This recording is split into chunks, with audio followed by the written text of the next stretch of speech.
Namaste. We have Dr. Sharada Purnasunti garu back again. Thank you, Sharada garu. Welcome. Namaste. So you have been elaborating on your life work concept of Akshara Padiyam.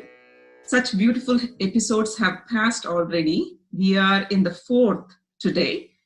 And last episode, you have lucidly explained about the sound, the shabdas, the significance of them, and you really took us on a wonderful journey. And what do we have today? What are we embarking on? Sharada garu? Hello, everyone. Thank you for joining. Let us start with the invocation. दोर्भिर्युक्ता चतुर्भिः स्फटिकमणिनिभैः अक्षमाला दधाना हस्ते केनैव पद्मं सितमपि च शुकं पुस्तकं चापरेण भासा कुन्देन्दुशङ्खस्फटिकमणिनिभा भासमाना समाना सा मे वाक्ते वितेयं निवसतु वदने सुप्रसन्ना. Hello, Vani. Hello, Andy. This is Aksharapadiyam, fourth episode. So far, we have come a long way talking about the philosophy of the aspect. Actually, there are few aspects excuse me, that have been puzzling all the philosophers, linguists, and scholars, and rational viewers especially, since thousands of years. The issue that concerns mainly is thought and expression, sounds within and words articulated, linguistic potency and linguistic competence. That's another main issue. And origin of word and worldly languages. People know that the words, the languages are vehicles for us, for our expression. Two major aspects are to be understood in this process. One is philosophy of language and philosophical psychology, because it involves a person. As human, we all know that we think in terms of language. When we close our eyes and in silence, when we think, what language do we use? We do think in terms of words, languages. It can be English, Telugu, Sanskrit, any worldly language. But are we really using the languages? That's the point. And this involves two aspects majorly. One is the components of the expression in linguistic communication. The components of the expression. And the second aspect is thought and language as a conceptual concepts, conceptual elements or conceptual components of the linguistic communication. That means one is thought and language as components of our spoken language, thought and language as the components of concepts of the spoken language. And scholars came up and they faced 5 issues here. And it's still puzzling them. So mainly, what part of our mind mostly gives us the words and the letters? How does it make the sounds?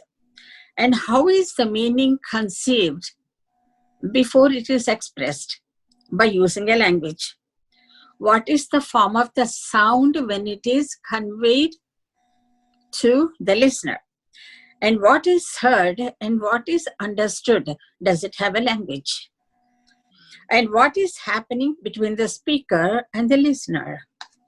So, many steps in this are very intangible, because only tangible element here is the words that we speak, because we grasp them. Pratisakya Siksha Granthas, Panini, Bhartruhari, and to almost to our times. Many scholars of South India and North India. And mainly what that was celebrated was Pandit Suryanarayana Shukla of 1961 and Pandit K.S. Iyer of 1969. And other parts of the country, they were celebrated with the one concept, that is stretch of sound. They didn't talk about the akshara. They're talking about the nada of the akshara. And Vishwanatha Rayal Garu, Vedacharya, in 1998 and around 2000 time, he took the subject to akshara conceived and akshara uttered. That means we conceive our thought, we think in akshara terms, we speak in akshara terms, that is padams. Then Vedic scholar Rayal Garu said that the akshara that we conceive by itself is independent, complete, that means sampurna madhyada, and in its entirety, it exists by itself, and it comes out along with the thought. That means these two are the akshara and the word that we speak. They are not separate. They happen at the same time. And it happens very spontaneously, very naturally. What happens is, when we think, the thought picks up the aksharas, makes the padas, that is words, and makes a sentence to give a full-fledged meaning, to convey the message. So all these things are happening at the same time. So what Vedacharya Rayal Garu says, that is, he came up with this Akshara Padiyam, that is Bhartruhari. In his Vakya Padiyam, he says that when we speak, each word put together, we make a sentence, Vakyam, and that gives the total meaning, the total message, not each word by itself. Sure. And he also says that he brought another subject called Spotavada. Spotavada and Vakyapadiya are Bhartruhari's patent concepts. And what Rayal Garu says is, even before we make the padams, each akshara has a capacity. We need to know that. And that is how we are making a padam. Akshara itself is Sampurna. So he named the theory as Akshara Padiyam. And when I was under his tutelage, when I was working with him for over a decade and a half, we were talking about many padas. And we take how we make that word. How is it formed? Why do we pick up that particular akshara? So what he says is, the stretch of his sound, that means when I'm speaking to you, you hear my tonal culture, tonal volume, the potency, and the movement, and the modulation, and the articulation, and the flow, the fluidity of it. You hear all that. They give you the meaning. They give you the message that I want to give you. But the akshara that I pick up has all this in it. So this is the theory we are coming up with. So what happens here is, the naturally, spontaneously, inherently coming out aksharas are 26 of them, as we spoke in the last talk. These are stretch of sounds. These 26 letters are stretch of sounds. Those are in Shabda Rupa. That means sounds unuttered. We haven't uttered them yet. So what happens is, when we conceive a thought, along with the aksharas built in it, what we do, the intention drives this energy, this sound energy or Shabda energy or stretch of sounds, drives them to the oral cavity to pick up a Rupa, that is Shabda Rupa. Nada Rupa now gains Shabda Rupa. Okay, Shabda, and it has the meaning in it also. So what happens here is Akshara Shakti, inherent, Akshara revealed, that's also inherent, Akshara conceived, that is inherent inside with meaning, Akshara processed is within, and then Akshara uttered. There are 5 steps before. So interpretation of these enigmatic components, sound components, makes one aspect very clear, that Akshara is the basic, even before we make the padams. And my intention is to shed more light on this Akshara aspect with much reverence to the scholars from the past. I take this in my Guru's method that he has given me. So main focus of my deliberation is the speaker, the utterance, and the subjective interconnectivity. Okay, from my side.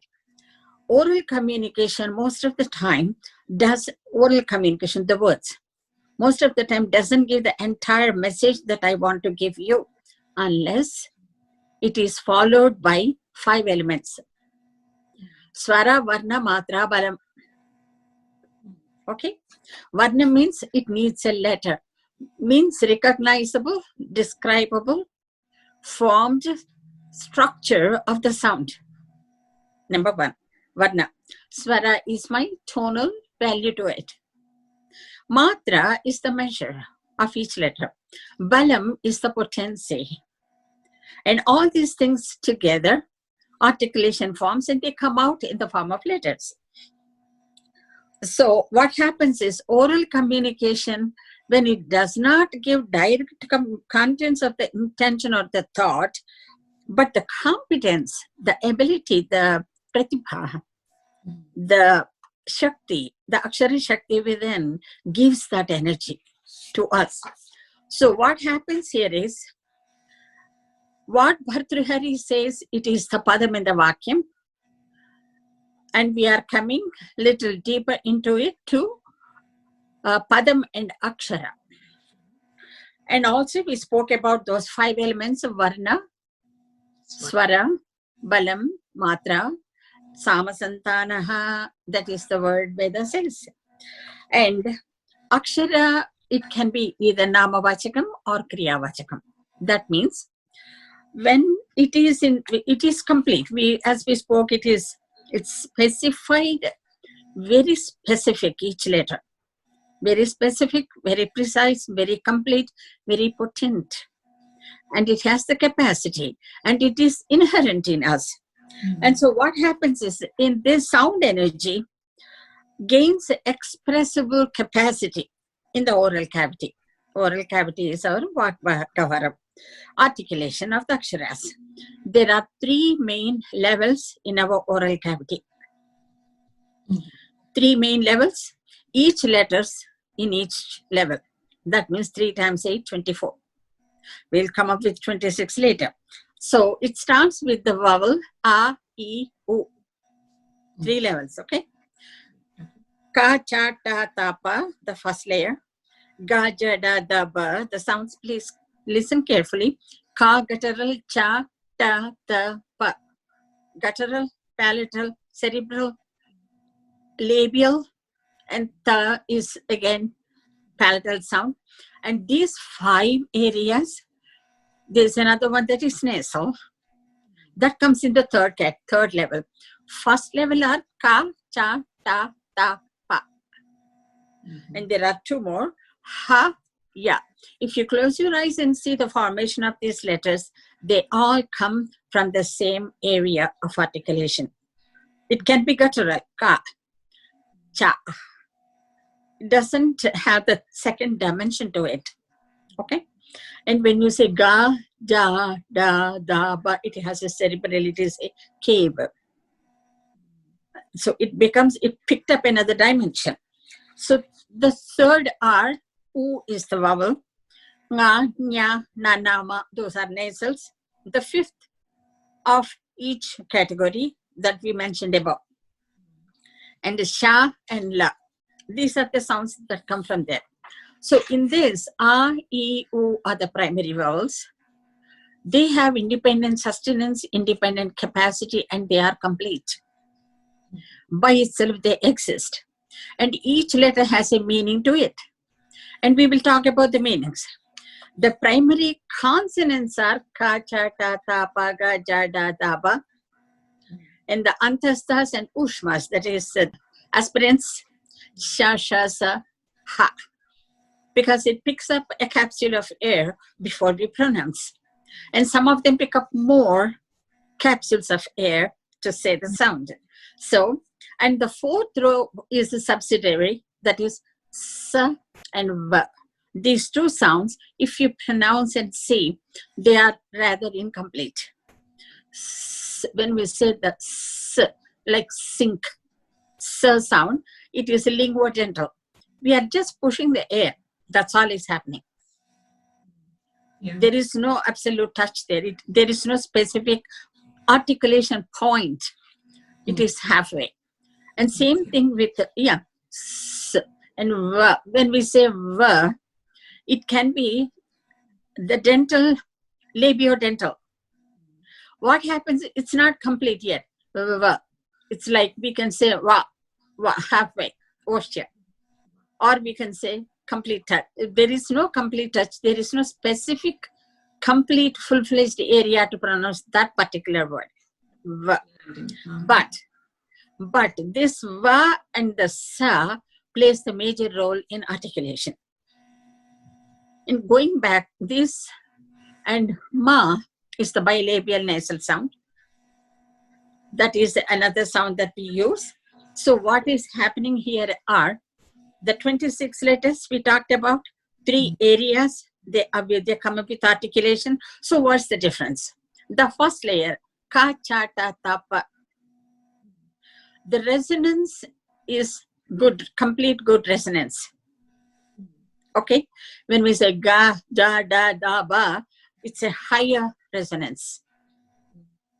When we say nga, nya, na, na, ma, highest resonance capacity. There is a variation in resonance of the letters when we pronounce.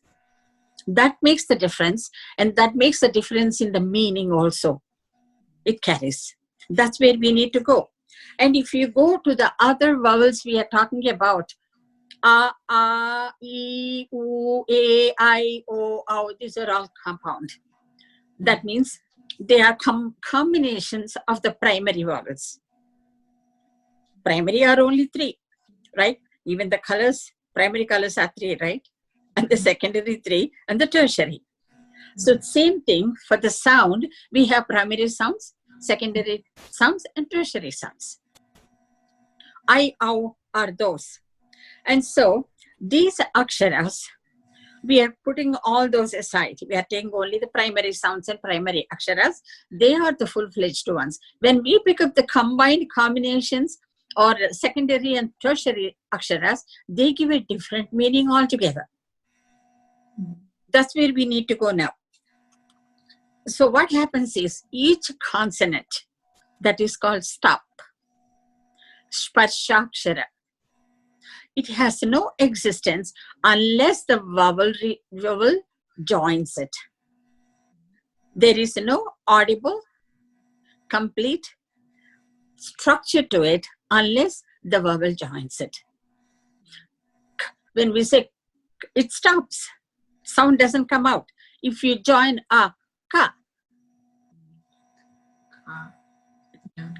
the kakara, the vowel, the consonant sound stops here. If you join a, ka, it comes out. So without the vowel, there is no akshara. So that is the reason a, e, o become the primary and the pranava aksharas. Okay, and automatically combining capacity. The tongue can jump to any level in the mouth to pick up any consonant among those 26. But it picks up a consonant even before the vowel joins it. If I want to say agni, I say, I don't have to say it comes out. is a natural sound comes out. G, N, E. Before E joins G and N, I pick up the consonants, but the vowel joins it. So what happens here is, even before the vowel joins, the tongue can jump anywhere in the articulation cavity and pick up one of them out of 26. Right. And the vowels join. So this capacity, spontaneity, and the capacity and the inherent ability that we can make the sounds, it is our own capacity. We do it. Nobody else teaches us. Nobody tells us the signal. We do it spontaneously. And it is inherent. So these 6 life energy manifesting areas we have. Okay? What are those? As we mentioned. And the vowel, A, I, U. Vowel to vowel speaking area, A, I, U, spreads from the guttural to the labial level. That means it tells us the boundaries of our pronunciation. A, I, U. Okay. And consonants forms 3 horizontal lines. And as I said, aksharas with least minimal resonance, aksharas with higher resonance, aksharas with highest resonance. And the arrangement of these letters are very precise, very complete, very scientific, and very perfect in its nature. These are all not our doings. These are natural to us. And so the tongue jumps and picks up the words and says it. Every akshara, these 26 of them, have a specific purpose and specified meaning to carry and to convey. So what happens is, as we know that life is a continuum of stages, actions, events, experiences, all this we need to express. How do we express? In terms of language. And area of articulation and area where all actions are being processed is the oral cavity. Okay? The speech action is the representation of each thought that's finding an action in reality. Okay, let's go to the akshara now. We are talking about the akshara, but we need to go a little deeper. What is happening is, we all know that human existence happens in 3 levels. One is kalavachi, that is sense of time, past, present, and future. Bhuta, bhavishyat, vartamana kala. You and I know that if I say nenu, it's the past.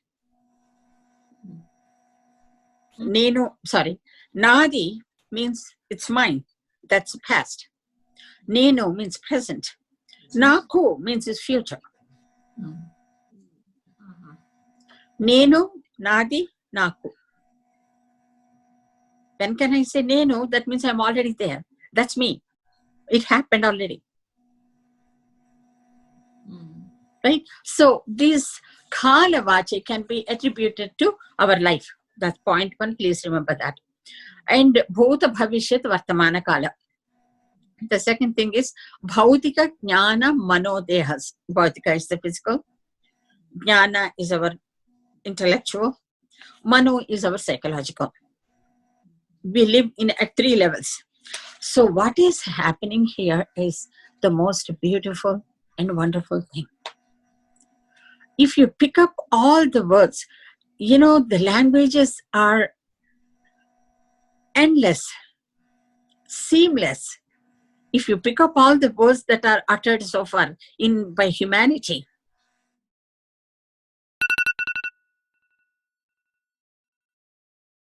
it's past the oceans. It's like as high as the sky can go. Sure. If you pick up the words and see, imagine, why did I use those letters to express that feeling, that thought? That's what we need to do right now. Why we are doing that is, now is the time to realize Vak The sound is the capacity that we inherently have that will come to rescue us, help us now. Man is not just made of matter. He's also made of sound, equally important. And also he is also made up of air and light, Kanti. We need to know the secrets of those worlds too. We know the secrets of the physical world, but now we have to go there. Okay. And when I said Jnana, Bhautika, Mano, three dehas, and each letter, A, the first three letters, A, Ka, Cha, Ta, Ta, Pa, Ha, Ya. They refer to the activities associated with the events of the physical life. Please remember that the physical life, the first layer of letters, Ga, E, letter, vowel E, and Ga, Ja, Da, Da, Ba, and Sha, Ra. They tell us, connects us, explains us our ideas, thinking, dreams, goals. That means it helps us transcend. It elevates us. And the nasal sounds, these are very important. They describe the transcendental state already we gained. That is by Jiva. Makara talks about our manas, our emotional mind. And let's go to those three letters. Ya. When we say, close your eyes and say, ya, it takes an effort. So it's an energy that takes for an effort. So any yatna, any vyapara, any kriya, in three deha stages, remember the three deha, we cannot leave it. And three kala, we cannot leave those two, 6 aspects. Yakara represents yatnam, that is effort. Ra is the jiva suchakam. And we will talk about it in our lesson next time. It is even in act, in sleep, in wakefulness. It's always active. The jiva sustains, jiva lives. Rakaram, individual human being as a single, it's a complete living being. He has the life energy, the prana energy is Ra.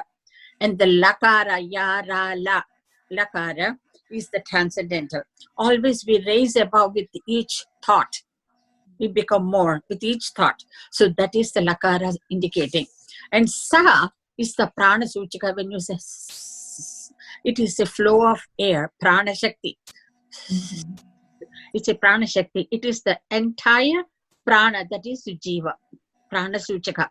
That means it breath of life energy. What makes the being alive, which is common to all, is sakara. And the va is the vyakta. Prana shakti vyakta dasha. Prana shakti is being manifested in the form of vak. So the vakara indicates that ability that prana shakti is transforming into an expressible, audio, articulated, organized, understandable word form. So what happens here is, we are talking about prana vyapara, jiva vyapara. This vyaparam, what is happening? It becomes a yatra, that means a journey. The journey of life energy, the journey of human entity, the journey of the inner ability of human being articulated in the form of a word, that is Vak Yatra. Vak Yatra. This is what is Aksharapadiyam is talking about. And how can we come up with these letters and the abilities of each letter? We will talk in the next episode. We will pick up words and we decipher them. We make comments and we will discuss and we will pick up at least 100 words. That's a challenge. But let us see how we can understand the Akshara capacity that we all have. Aksharapadiyam is about Akshara Shakti. And this is our ability. We are endowed with that. We are glorified with that. And we need to celebrate that. Okay? And we will meet again in our next episode. Thank you, Ani. Thank you, yours. Namaste. Amazing. Again, what can I say? I said journey in the beginning. This is like a journey on journey. I don't know, whatever level it is.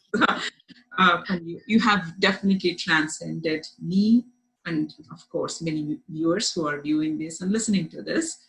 I have so many questions that popped up in the middle, but I could not stop the flow. We were already on the vehicle of your walk, so we were being transported.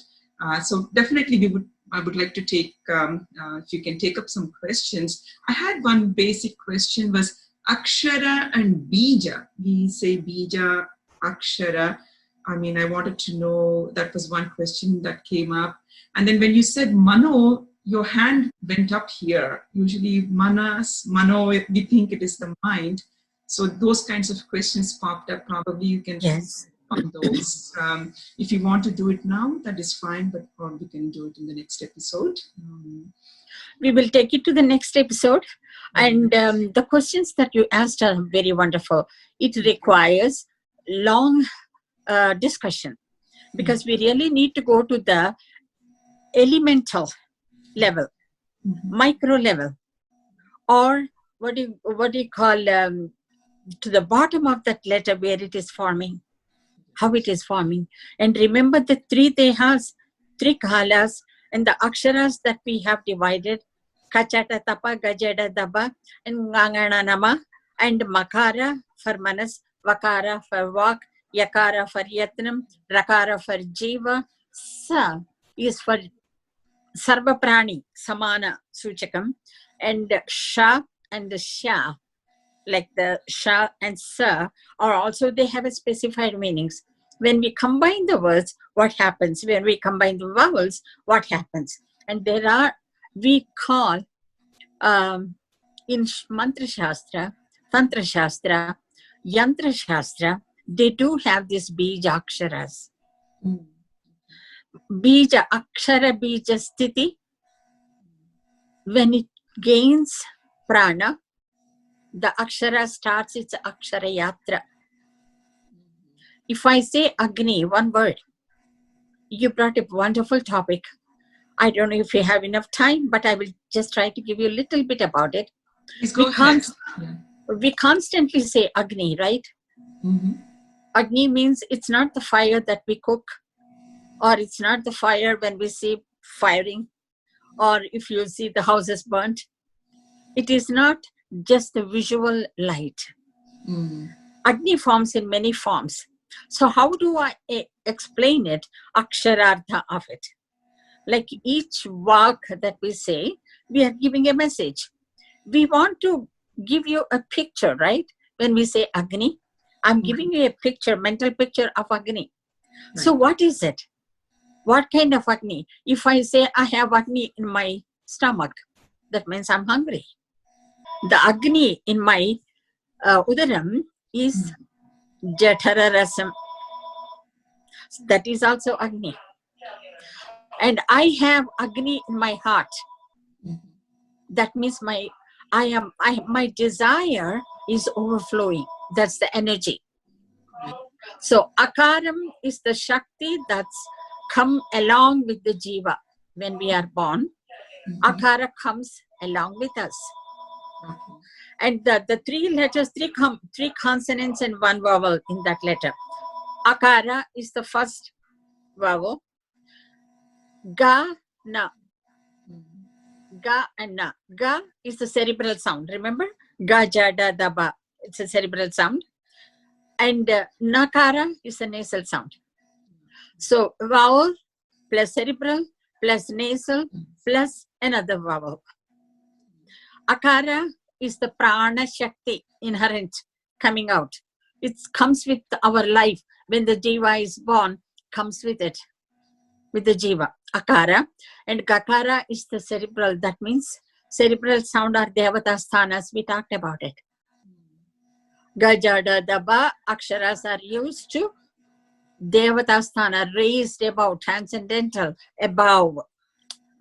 Gakara. Nakara is Jnana Suchaka. E is Vartamana Kala. Ikara. So we need to combine those energies, all four energies. A, Ga, Na, I, Agni. Combine those four energies, and what we come up with that is all the Agnis that we are talking about in our languages. If there are 64 different kinds of Agnis, Okay. Like Netra, the Netragni, that means it's a prana shakti that's coming out in the form of Kanti. That's Agni by itself. And our breath, prana itself is Agni by itself, Pranagni. Okay, Brahma Shakti is a Agni. Surya Shakti is a Agni. Right. So Agni word has many meanings. We need to see how we can come up with these 4 letters giving all those meanings. So that's where we are going.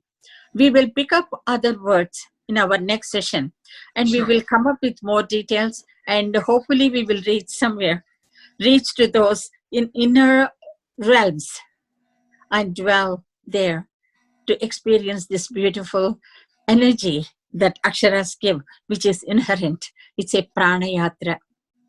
It is a jiva yatra in Akshara Marga. That is Aksharpati. Very nice. Okay.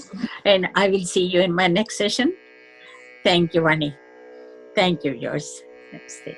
Thank you, Sarada Garu. Thank you all for visiting Smriti. Please do stay with us.